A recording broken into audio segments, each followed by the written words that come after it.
The gymnasium buzzed with the excitement of children and families gathered for the end-of-year school dance.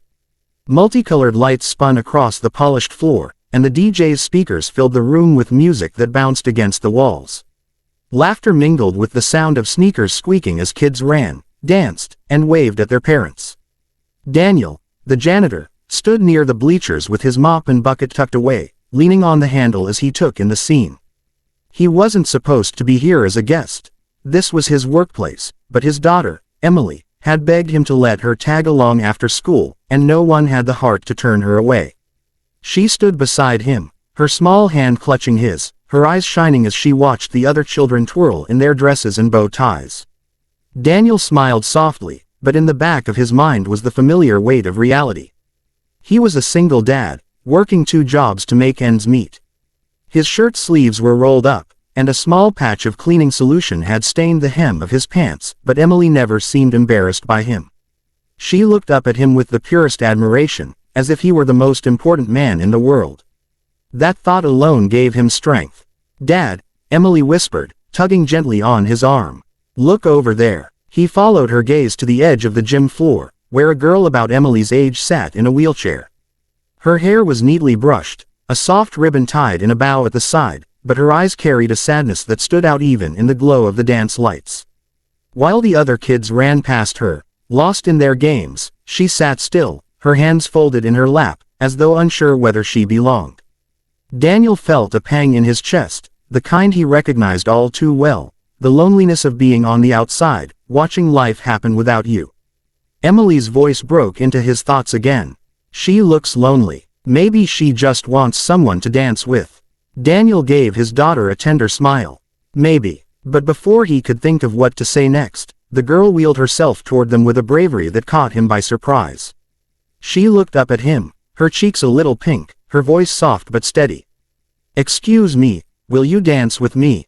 Daniel blinked, taken aback. He glanced around the room, half expecting someone else to step in, but no one did.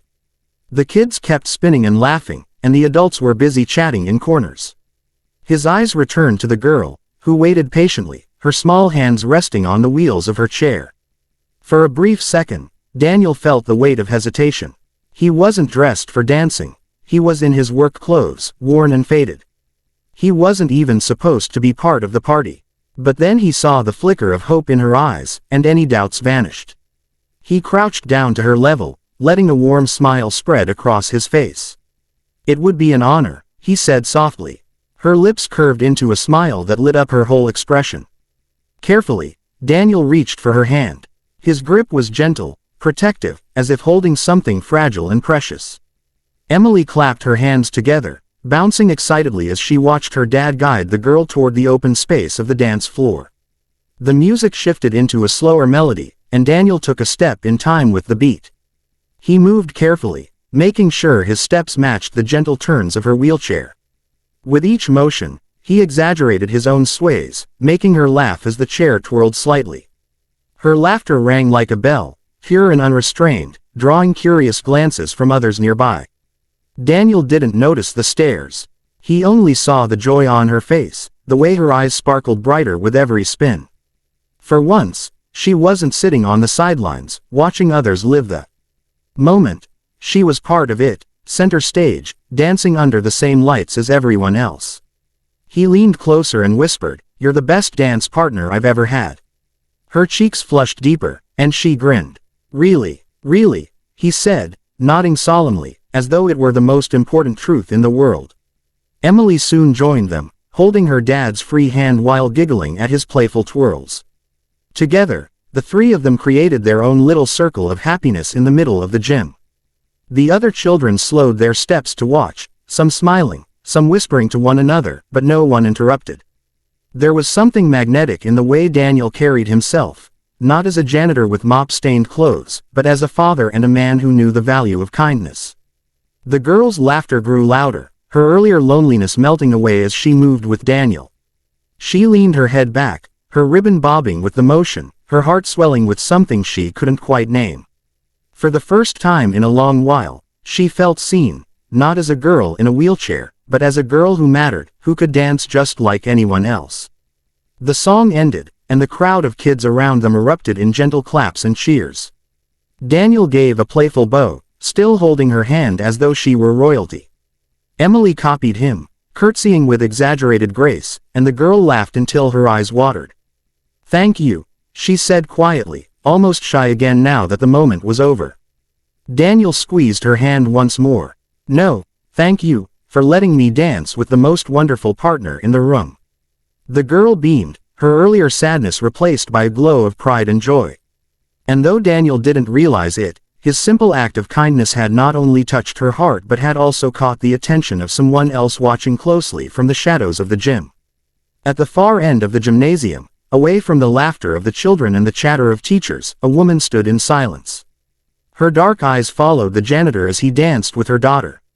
The woman's presence was commanding, even though she wore no jewelry except a slim watch and a modest diamond stud in each ear. Her tailored navy suit set her apart from the casual crowd, her posture upright and steady, a portrait of discipline and control. Few people here knew her name, but outside these walls, Eleanor Hayes was known across the city, and beyond, as one of the wealthiest and most influential businesswomen of her generation. But in this moment, she wasn't thinking about business. She wasn't thinking about boardrooms, contracts, or mergers. She was simply a mother, and her heart was caught off guard by the scene unfolding in front of her. Her daughter, Lily, who so often sat alone at social gatherings, was laughing, genuinely laughing, as she spun in her wheelchair under the lights of the dance floor. The man guiding her wasn't polished or dressed for the occasion. His work shirt bore the faint traces of bleach and his pants were creased from long hours of labor. He should have looked out of place among the bright decorations and cheerful families. And yet, somehow, he belonged there more than anyone else. Eleanor's breath caught in her throat as she watched him crouch to her daughter's level, never once letting her feel small or overlooked. There was no hesitation in his movements, no sign of pity in his smile. Where so many people saw Lily's wheelchair before they saw her, this man saw only a child who wanted to dance. That simple truth struck Eleanor harder than the most eloquent speeches she'd ever heard in her world of powerful men and women. She had spent years protecting Lily from the cruel stares and whispered comments of strangers. She had spent fortunes on therapies and treatments, trying to give her daughter as much independence and dignity as possible. And yet, despite all her money and influence, she could never buy the one thing Lily craved most, to be treated as if she belonged. And here was a janitor, with no wealth, no status, no reason to impress anyone, making her daughter feel like the most special girl in the room.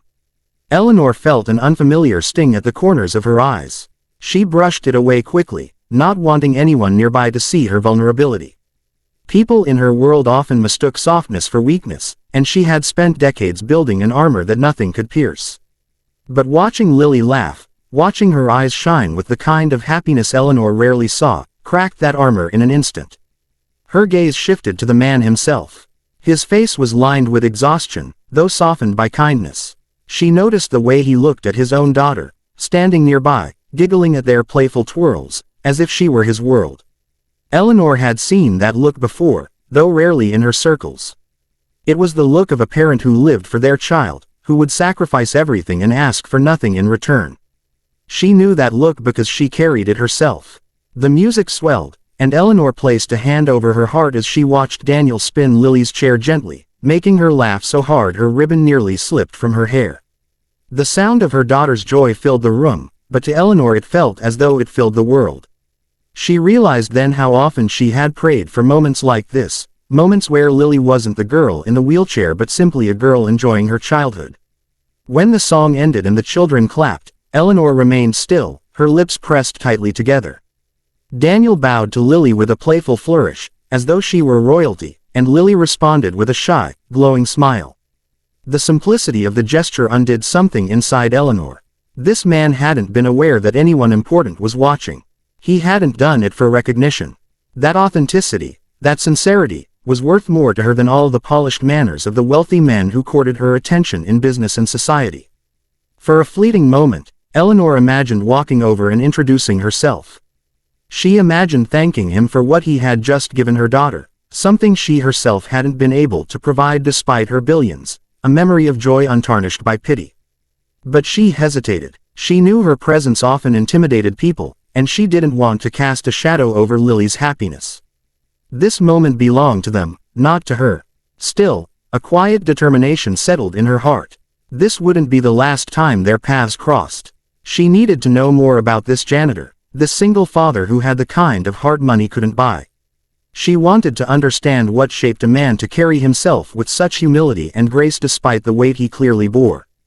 Eleanor's thoughts drifted to her own world of endless negotiations and carefully constructed facades. How many men in her orbit had ever shown such authenticity?